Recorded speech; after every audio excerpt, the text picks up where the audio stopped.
The Grand Conclave of the Galactic Sovereignty was the most powerful room in the known universe.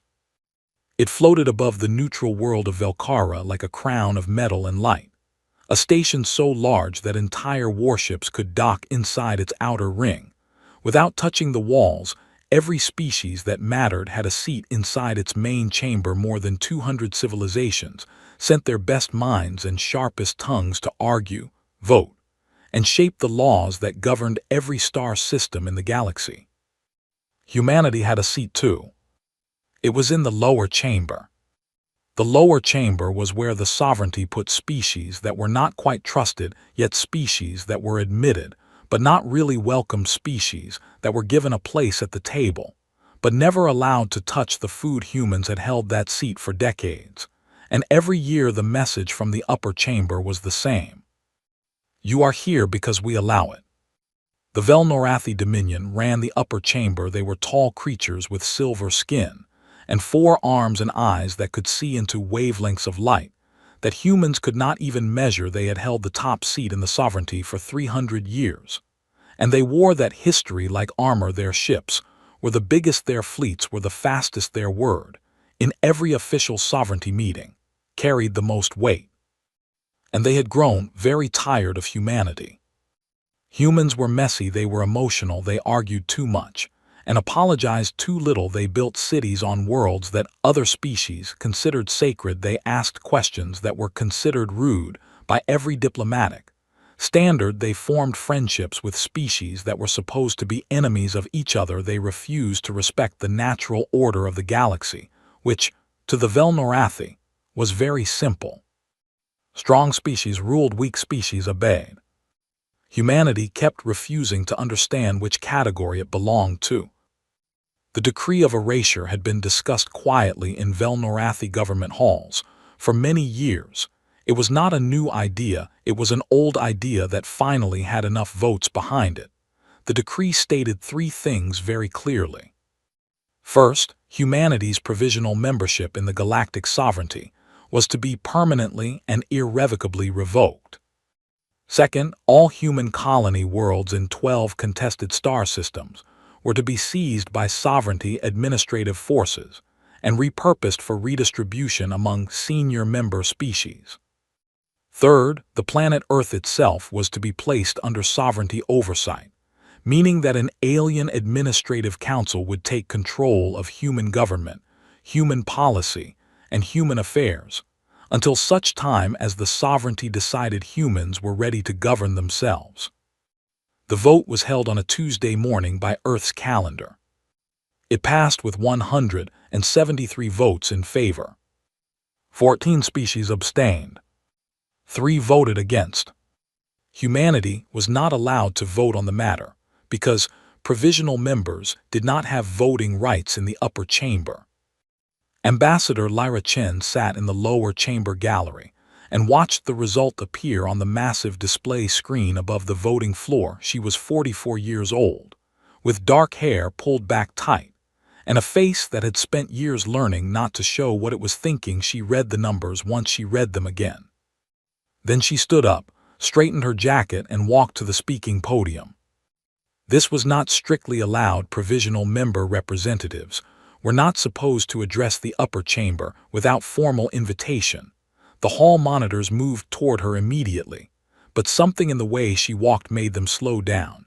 She did not look like someone who was about to beg. She did not look like someone who was about to cry.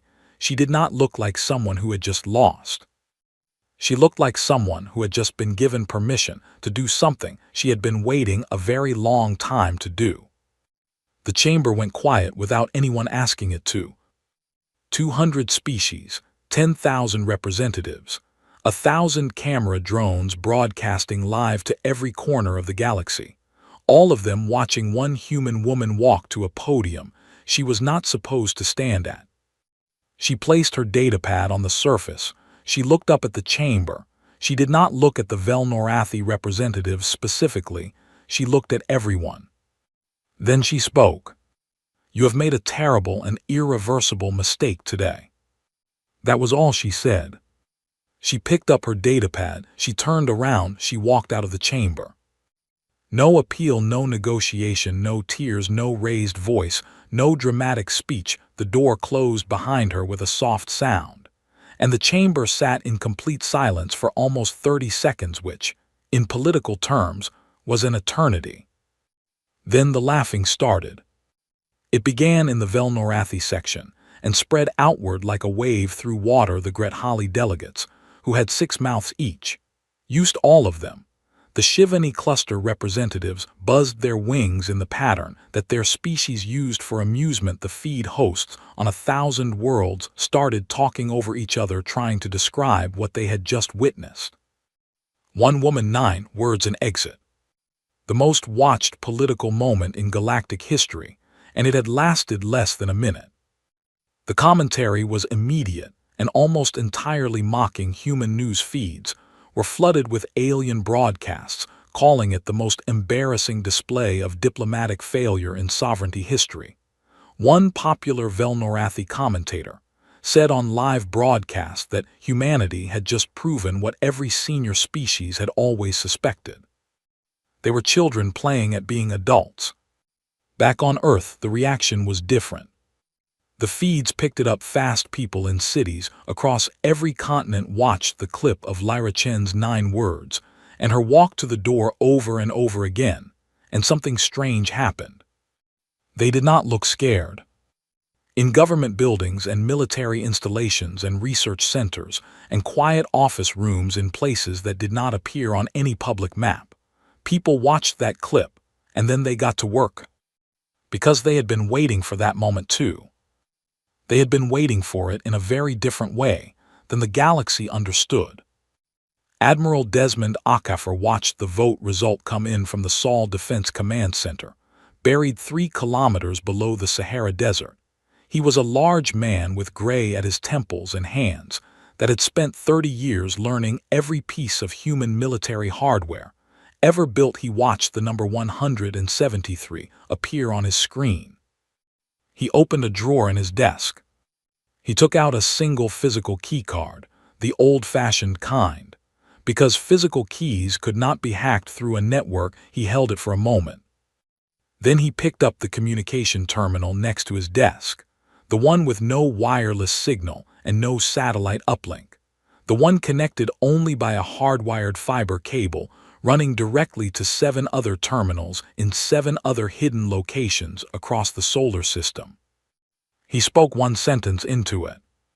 Confirm receipt of threshold authorization. 7 voices came back, one after the other, each calm, each professional, each saying the same word. Confirmed. Acaffer put the keycard back in the drawer. He did not use it, yet there was a process, and the process had to be followed correctly. 40 years of preparation did not get thrown away by rushing the final step. He pulled up a map of the galaxy on his screen. The map was not the official sovereignty one, it was humanity's own version, built over decades from their own deep space surveys and intelligence networks. It had things on it that the sovereignty did not know humans knew about. He looked at 19 points on that map. He thought about Lyra Chen's 9 words. Then he closed the map, folded his hands on the desk, and waited for the Velnorathi administrative fleet to begin moving toward human space. Because that was the signal. Not the vote, not the decree, not the broadcast. The moment their ships moved was the moment everything else began. And somewhere in the dark, beyond the edge of the solar system, in locations that appeared on no official chart and no treaty document, things that had been sleeping for a very long time began to wake up. The galaxy had a very clear picture of what humanity was. It was a picture built over decades of watching humans stumble through diplomatic meetings, argue with each other on public broadcasts, launch missions that failed spectacularly, and then try again with barely any pause in between. The picture showed a species that was young and passionate and occasionally clever, but fundamentally limited ships, limited firepower, limited reach, limited patience. It was a very detailed picture. It was also completely wrong. The Velnorathi administrative fleet began moving toward human space 4 days after the decree of erasure was passed. It was a fleet of 60 vessels. Not warships exactly, but heavily armed transports and command ships built for exactly this kind of mission. The kind where the other side was not expected to fight back. The Velnorathi fleet commander, a senior officer named Grath Velan, had done this kind of operation before 3 times. He had led administrative seizure missions against smaller species, and 3 times the species in question had opened their ports and stood aside because what else could they do? He expected this to be the 4th time. He was on his bridge, reviewing the route to the first human colony system, when one of his sensor operators made a sound that was not part of normal operations. "Commander," the operator said, "I am reading movement in the outer zones of the Sol system." Grath Velan looked up from his charts. "What kind of movement?" "Large scale, sir. I am reading drive signatures, but the configuration does not match any human vessel class in our database." Grath Velan walked to the sensor station and looked at the data himself. He looked at it for a long time. He was an experienced officer. He had seen a lot of sensor data in his career. What he was looking at did not make sense. Not because the readings were unclear. They were very clear. What did not make sense was the number. He was reading 412 separate drive signatures emerging from locations in the deep outer belt of the Sol system, not 37, which was approximately how many ships humanity was allowed to operate under the treaty, not 100, which would already have been a serious violation, not 200. 412. And the configurations were not anything in the Velnorathi database, because they had never been seen before by anyone. 40 years ago, a human engineer named Yara Mossad had written a paper that was classified the same day it was finished. The paper was titled simply, "The Problem with Being Watched." It argued one central idea.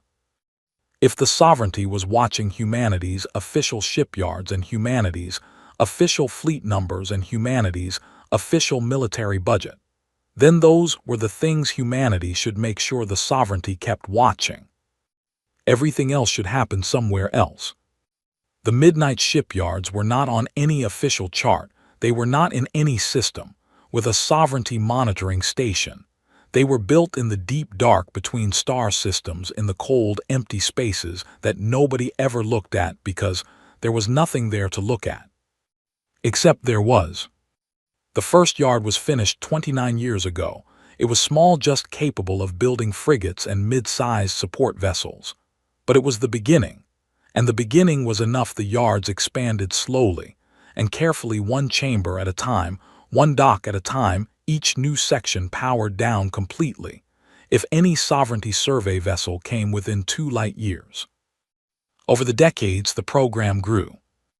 It did not grow because humanity's government ordered it to grow in a single dramatic moment. It grew because thousands of engineers and officers and administrators and scientists made individual decisions to contribute to something they believed in. They believed in it not because they were told to, but because they had watched their ambassadors get laughed at. They had watched their colony applications get denied. They had watched the sovereignty assign them a seat in the lower chamber. And they had thought the same quiet thought. Not forever. The ships that emerged from the midnight shipyards looked nothing like what the sovereignty expected human ships to look like. They were not large and slow, and built for transport the way treaty-approved human vessels had to be. They were compact and fast, and built around a weapons philosophy that human engineers had developed by spending 40 years studying every alien weapon system they could find, breaking them down, understanding them, and building something specifically designed to defeat them. The drone swarms were a separate program entirely. 200,000 autonomous combat drones, each one smaller than a civilian transport shuttle, each one carrying enough firepower to destroy a vessel 3 times its size, had been sitting in deep storage containers scattered across the outer asteroid belts of 6 different human-controlled systems. They had no crew. They needed no crew. They operated on systems that human AI researchers had spent 15 years refining specifically for combat coordination. They were already moving by the time Grath Velan finished looking at his sensor data. Director Nadia Volkov of the Sovereignty Intelligence Division received the first field report from the human border region and read it twice before she believed it. She then called 3 of her senior analysts into her office and made them read it too. "This is not possible," one of them said. "I know," she said. "The treaty limits human fleet tonnage to." "I know what the treaty says," she said. "Read the sensor counts again." He read them again. He put the report down. He looked at her. "How long have they been building?" "Based on the scale of what we are looking at," she said, "I believe they started before the treaty was signed." The room went very quiet. The reckoning protocols were a set of documents that lived in a vault beneath Saul Defense Command. Each protocol was a complete and detailed war plan written for a specific scenario and a specific opponent. There was a protocol for a war against the Velnorathi Dominion. There was one for the Grethali Federation. There was one for the Shivani Cluster, and the Orvani Trade Collective, and 17 other major sovereignty members. Each protocol had been written by a team of specialists who spent years studying nothing but their assigned opponent. They studied military history, biological vulnerabilities, economic dependencies, communication infrastructure, psychological pressure points, and political fault lines. They did not write these plans because humanity wanted war. They wrote them because a species that had no plan was a species that could be destroyed, and humanity had decided a very long time ago that it would not be destroyed. Admiral Akafer pulled Protocol 1 from the vault at 300 hours Earth time. He read through the first 12 pages, even though he had read them hundreds of times before he did this, because he believed in doing things properly, especially when the thing being done was going to change the history of the galaxy. At 400 hours, he sent a single encrypted signal to 19 locations. The signal contained 4 words: "Execute Protocol 1 now." The Velnorathi administrative fleet was still 14 days from the first human colony system when 19 simultaneous operations began in 19 different star systems, all in the same hour. Not one after another, the way wars usually started, one engagement, one response, one escalation at a time. All of them at once. Because the humans had not studied the galaxy for 40 years to fight a conventional war, they had studied it to end one before the other side realized it had started. Grath Velan received the first emergency signal from Velnorathi Command 17 minutes after the operations began. He received the second emergency signal. 4 minutes after that, he received the third, fourth, and fifth signals in the next 10 minutes. Then communications from home went dark. He stood on his bridge and looked at the silence on his communication board and felt something that he would later describe to investigators, in the weeks when there were still investigators to speak to, as a very specific and unusual kind of fear. Not the fear of being attacked. The fear of realizing you had been wrong about everything, and that the window for doing something about it had already closed. He gave the order to stop the fleet's advance. It was the right decision. It was also, by that point, completely irrelevant. Every species in the galaxy understood war. War was something all advanced civilizations had practiced at some point in their history. It had a shape to it that everyone recognized. Fleets met in open space, and exchanged fire. Territory was contested, and then taken or defended. Supply lines were cut, and then restored. Ground forces moved across colony worlds. Negotiations happened. When one side's losses became too heavy to continue, then a treaty was signed, and everyone went home with new borders and old wounds, and the next generation grew up studying the conflict in school. War had a grammar. Every sovereignty species knew the grammar because they had all used it at different points in their past. Even the Velnorathi, who were now the dominant power in the galaxy, had fought wars by the grammar. They had won most of those wars, but they had fought them in a way that the losing side could at least understand. Humanity did not fight by the grammar. The 19 simultaneous operations that began in the first hour of what would later be called the Reckoning War were not aimed at military targets. 12 of them targeted communication relay stations. The relay stations were the nervous system of the sovereignty. They were how fleets received orders, how governments talked to each other, how intelligence moved from one part of the galaxy to another. They were not military installations, they were administrative infrastructure. And under the grammar of war, you did not attack them first. You attacked ships, you established military dominance, you then dealt with the rest. Humanity attacked them first. The remaining 7 operations targeted supply depots and fuel distribution networks that served Velnorathi fleet operations, not the fleets themselves, the depots. A Velnorathi fleet that could not receive orders and could not refuel was not a threat. It was a collection of very expensive metal floating in space, and humanity did not need to destroy expensive metal. It just needed to make sure that expensive metal could not do anything. Within 48 hours of the war's beginning, 6 Velnorathi fleet groups had gone completely silent. They were not destroyed, they were just disconnected captains who had not received orders in 2 days and could not reach command, and were running fuel calculations that told them they could not reach any operational depot without resupply. Were doing the only logical thing. They were not fighting. They were waiting for information that was not coming. Senior Commander Velsharath of the Velnorathi High Command called his intelligence chiefs into a room and asked them a question that he had never expected to ask in his career. What are humans actually doing? The intelligence chiefs looked at each other. They are not taking territory, sir, the lead analyst said.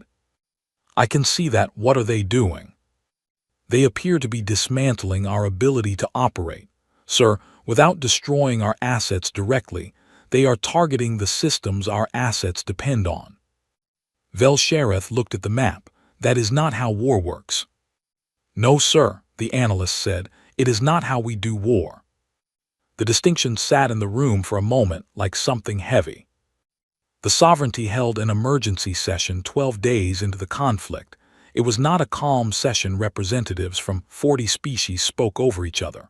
In the first hour, 3 separate procedural challenges were raised and ignored. Underneath all the noise was one question that nobody wanted to say out loud clearly, but that everyone was trying to answer.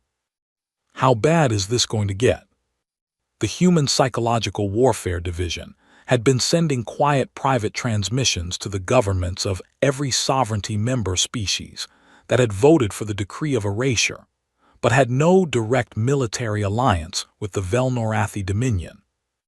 The transmissions were not threats, they were not ultimatums, they were polite, and they were precise. Each transmission was addressed specifically to the government receiving it.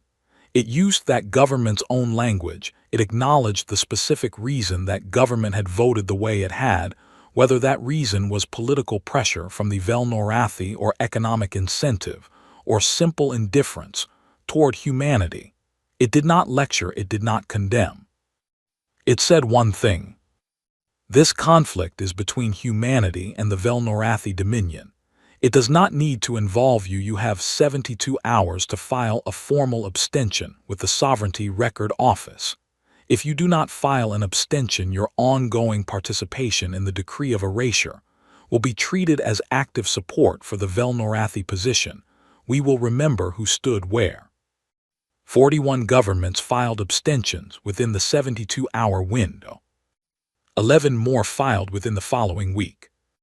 The Velnorathi, who had voted through the decree with 173 votes behind them, watched their coalition collapse from the outside, in like a building with the foundation removed. Nobody declared support for humanity.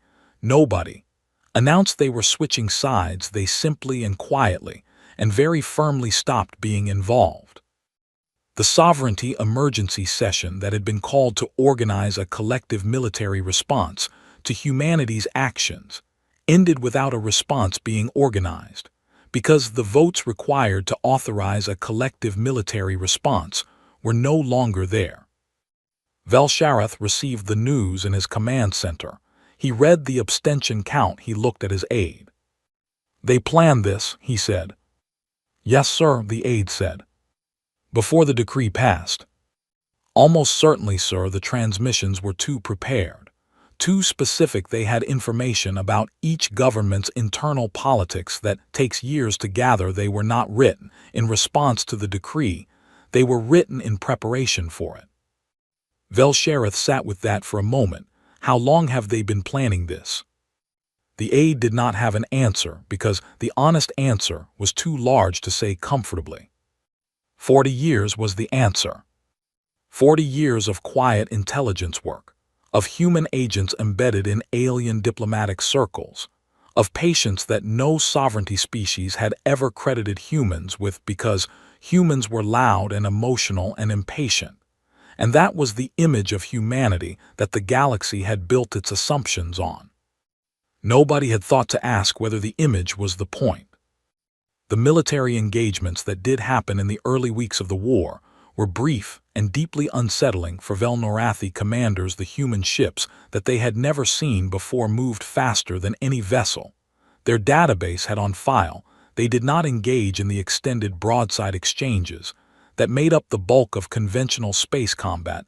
They made precise strikes at specific systems, not at the ship as a whole, and then pulled back before a full counter-engagement could form.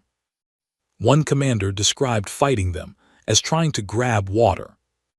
Another sent a report back to high command, in the brief window before that relay station went offline, saying that the enemy appeared to know the exact internal layout of Velnorathi warships. He was correct. The reckoning protocols included full schematics of every Velnorathi vessel class, obtained through intelligence work over many years. Human weapons had been specifically calibrated to breach Velnorathi hull configurations at the weakest points. They had not stolen this information recently. They had been collecting it for a generation. The Sovereignty Special Session on Day 19 voted to formally request that humanity enter ceasefire negotiations. The motion passed with a large majority. The Velnorathi voted against it. Ambassador Lyra Chen, speaking from a secure human diplomatic channel, responded to the session's request with a single written statement. Humanity entered this conflict because the sovereignty passed a decree that stripped us of our sovereignty, our territory, and our right to self-governance. We did not ask for this.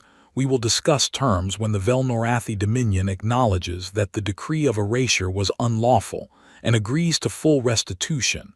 Until that acknowledgement is on record, we have nothing to negotiate. The Velnorathi did not acknowledge it. And so the war continued, and every day the Velnorathi found fewer allies willing to answer their calls and fewer relay stations functioning, and fewer supply lines running, and their fleets, which were still enormous and still powerful, sat in space like fists with no arms attached to them, waiting to throw a punch that the geometry of the situation would not allow them to throw. The galaxy watched, and the galaxy was very quiet in a way it had not been quiet before. Not the quiet of peace. The quiet of watching something unfold and beginning to understand, slowly, and with growing discomfort, that the outcome had been decided before the first shot was fired, and that the species doing the deciding had been in the lower chamber all along. Arvith Prime was not a famous world. It did not have the history of Earth or the strategic importance of the large colony systems closer to the Sol region. It was a mid-distance colony, settled about 60 years ago by a mix of mining families and agricultural workers who had wanted space, and found it there. The planet had wide flat plains good for growing food and deep rock formations good for pulling minerals out of, and the people who lived on it had built their towns around both of those things. 2.3 million people lived on Arvith Prime. Roughly 400,000 of them were children. The Velnorathi High Command had been meeting in emergency session for 11 consecutive days when the proposal was first raised. It was not raised by a young officer acting without authority. It was raised by one of the most senior members of the High Command, a strategist named Vorkathel, who had spent 40 years studying how wars ended. "We cannot defeat their fleet directly," Vorkathel said. "We cannot restore our communication networks fast enough to coordinate a proper counteroffensive. We cannot rebuild our supply chains, while their drone units are active in our resupply corridors. We are not losing this war in space, we are losing it in infrastructure and in politics, and in the simple fact that they prepared for this and we did not." The room was quiet. "So we change the terms," he said. "We do not try to match them militarily, we do not try to outmaneuver them tactically. We find the thing that breaks them. We find the thing that makes their population demand their government stop. We make them feel a cost they are not prepared to pay." Another officer spoke. "You are talking about civilian targets." "I am talking about ending this war," Vorkathel said. The debate that followed lasted 4 hours.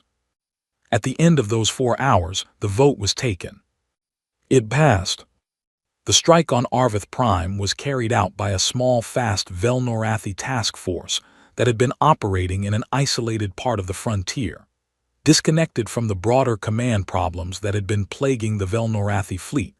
The task force commander received his orders through one of the few still functioning relay stations and executed them without delay because he was a military officer, and those were his orders.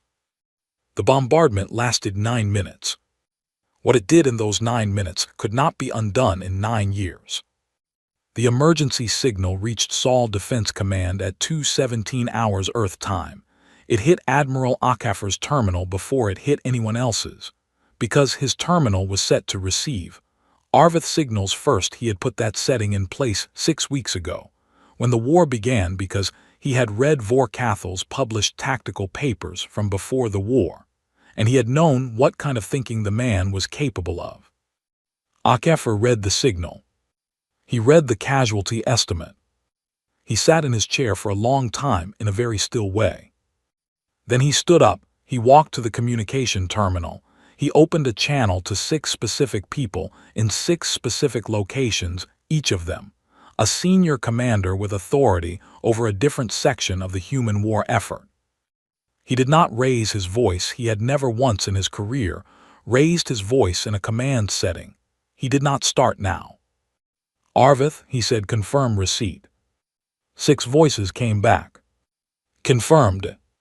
"Broadcast confirmed to all unit commanders," he said. "Authorization granted for full unrestricted engagement. All operational limits, except Category 7, are lifted. Commanders have full discretionary authority. Acknowledge." Category 7 was the bioweapon designation.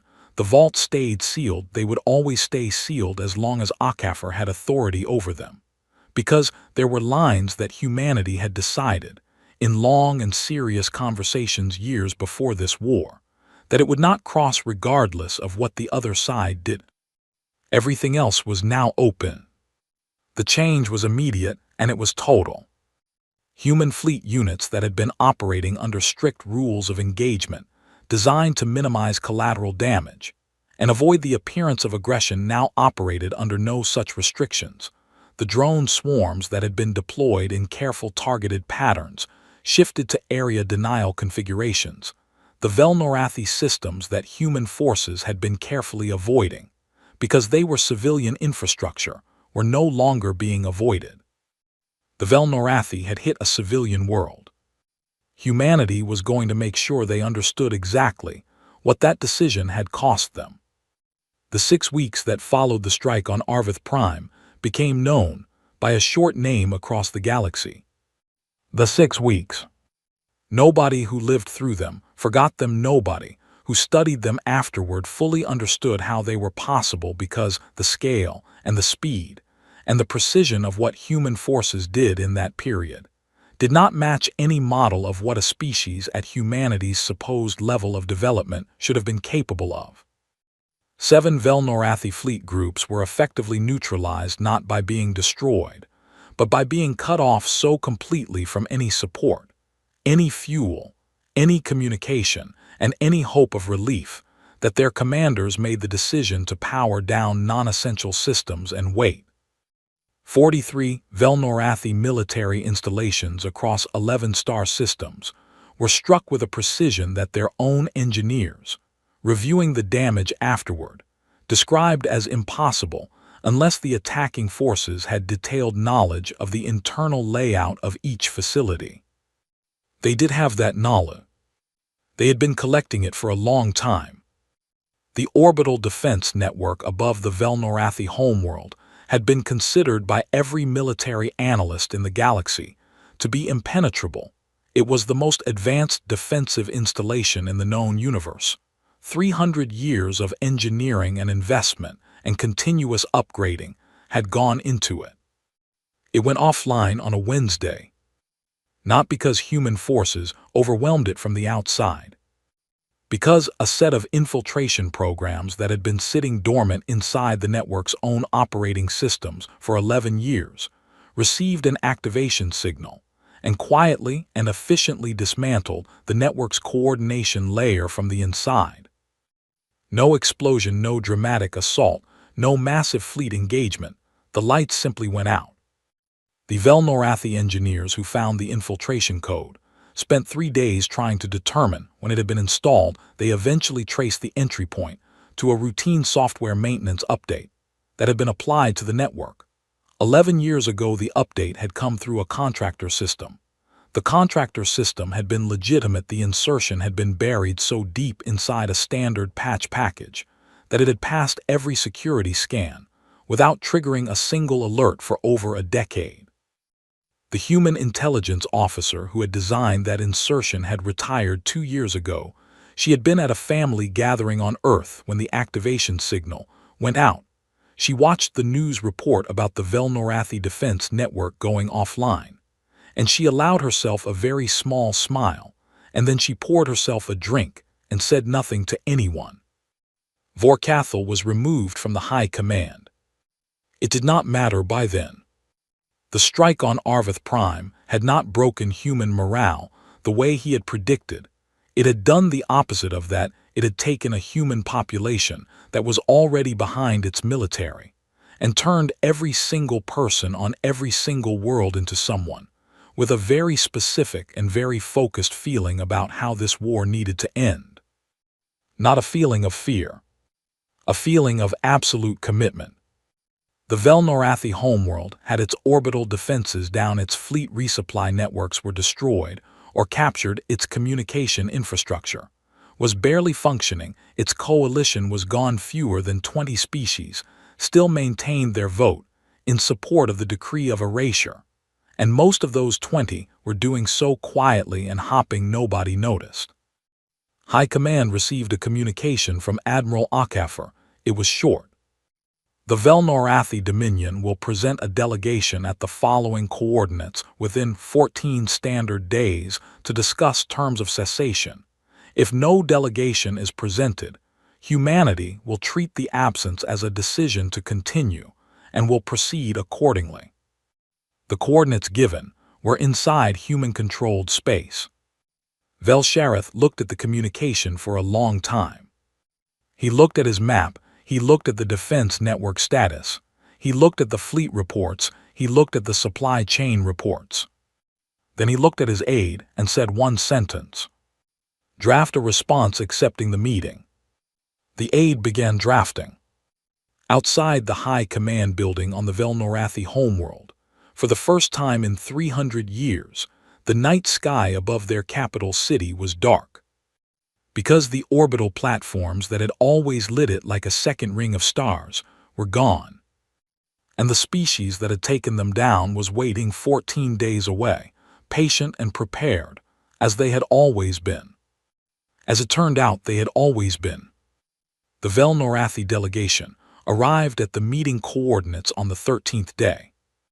They came in a single, unarmed diplomatic vessel, which was the requirement that had been set, and they docked at the human command station that had been established in the Tharvan system, a quiet stretch of space with no inhabited worlds and no strategic value, chosen specifically because it belonged to nobody. Ambassador Lyra Chen was waiting for them. She had not changed much in the months since she had walked out of the Grand Conclave. She looked the same as she had on that day. Dark hair pulled back, jacket pressed, face composed in that way she had of showing nothing that she had not decided to show. She was standing in the station's main meeting room when the Velnorathi delegation walked in, and she did not walk toward them or extend a formal greeting. She waited for them to sit down, and then she sat down across from them. The lead Velnorathi diplomat was a senior government official named Shalvarath. He had not been part of the high command.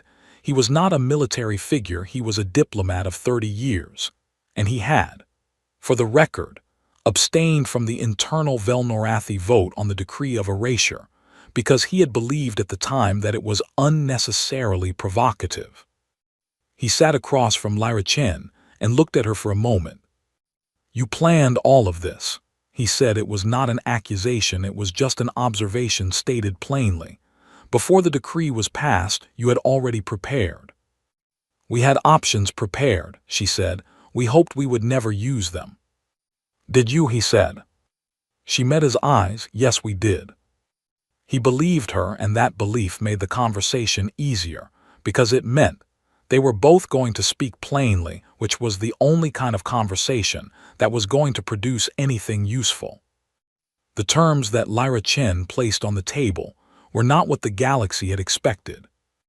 Every military analyst, every political commentator, every government intelligence service that had been following the war had built models of what a human victory would look like. They expected the terms to be punishing. They expected territorial demands, massive reparations, forced disarmament of the Velnorathi fleet, possibly even the dissolution of the Velnorathi Dominion as a political entity.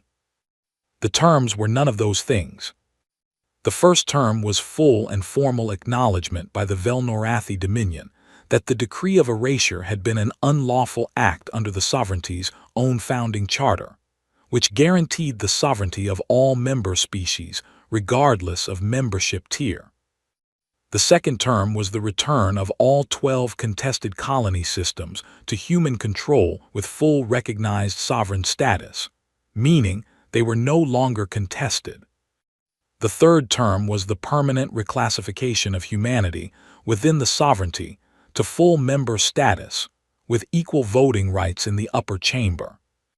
The fourth term was a formal war crimes acknowledgement regarding the strike on Arvith Prime, entered into the permanent sovereignty record, with the names of the officers and officials who authorized it listed, and their responsibility stated clearly.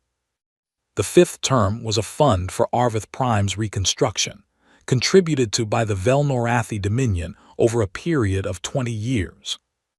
There were no demands for territory beyond what humanity had already held. There was no demand for fleet disarmament.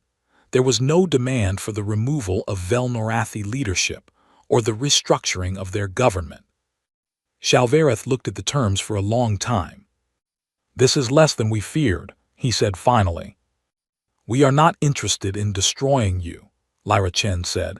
"We are interested in never having this conversation again from the lower chamber." He looked up at her. "You could have demanded more." "Yes," she said, "we could have." "Why didn't you?" She thought about the answer for a moment, not because she did not know it, but because she wanted to say it correctly. "Because the galaxy is watching how we end this," she said. "And what we do when we win matters more than what we did when we were fighting. Every species out there is deciding right now whether humanity is something they need to be afraid of permanently or something they can live next to. We want them to live next to us. We just want them to do it with accurate information about what we are." Shalvarath signed the terms on the 14th day. The news reached the Grand Conclave before the ink on the document was dry. The sovereignty called an emergency session to formally process the ceasefire terms and ratify the reclassification of humanity's membership status. The session was the most attended in the history of the conclave. Every species sent their full delegation. Every seat was filled. The camera drones were running in every corner of the chamber. Lyra Chen walked into the upper chamber for the second time. The first time she had walked out of it. This time she walked to the seat at the center of the highest tier, the seat that had always been occupied by a Velnorathi representative, the seat that was by tradition reserved for the presiding species of the session.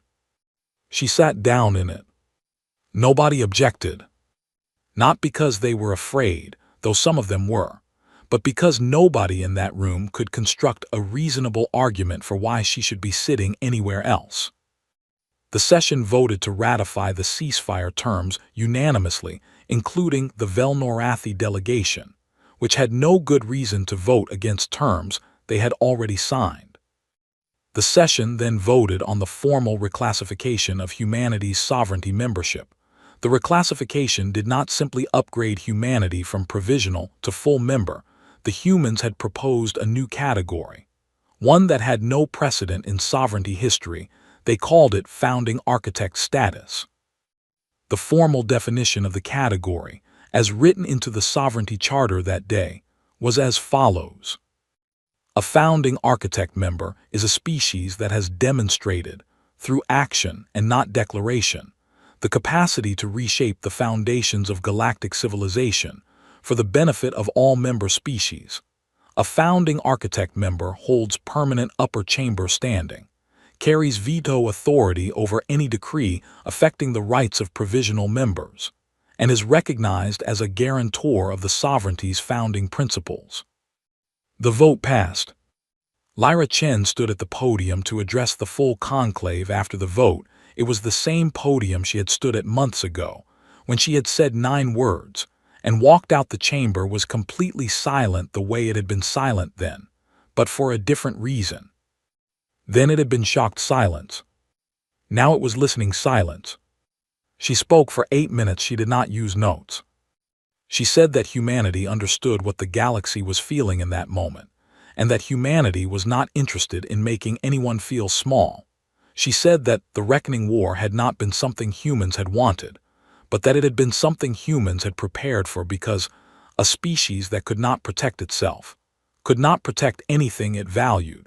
She said that the strike on Arvith Prime would not be forgotten, but that it would also not be used as a permanent reason to keep a wound open. Then she said the thing that got broadcast to every corner of the galaxy and quoted on 1,000 worlds for years afterward. We did not want this war. We did not start it. We ended it. That distinction will matter more than you know. Because we are not leaving this chamber. We are staying, and we will be here at this table when the next species decides. It has found something weaker than itself to destroy, and we will remember, as we always have, exactly what was said and exactly who said it. The chamber was quiet for a long time after she finished. Not uncomfortable quiet, not frightened quiet. The particular quiet that comes when a very large room full of very intelligent beings all arrives at the same understanding at the same moment. The understanding was this. Humanity had been in the galaxy for decades. They had been mocked and restricted and underestimated and assigned to the lower chamber, and told in 1,000 small ways that they were not quite ready, not quite enough, not quite the kind of species that got to sit at the important tables. And the whole time, they had been doing something that no species had ever thought to ask about because the answer seemed too obvious to check. They had been preparing. Not preparing for war specifically. Preparing for the moment that turned out to be this one. And now they were in the highest chamber, and their ships were in the deep dark, and their plans were in the vaults, and their people were rebuilding Arvith Prime, and their ambassador was sitting in the presiding seat. And they were not going anywhere. Admiral Desmond Acaffer was on Earth when the ratification vote came through. He was sitting in a garden outside the Sol Defense Command headquarters, the part of the building that was above ground. Watching the sun go down, he got the confirmation on his personal terminal. He read it once. He put the terminal down. He looked at the sky for a while. Then he went inside to start writing the reports that would need to be filed now that the active phase was over. He was a man who believed in doing things properly. And there was a great deal left to do.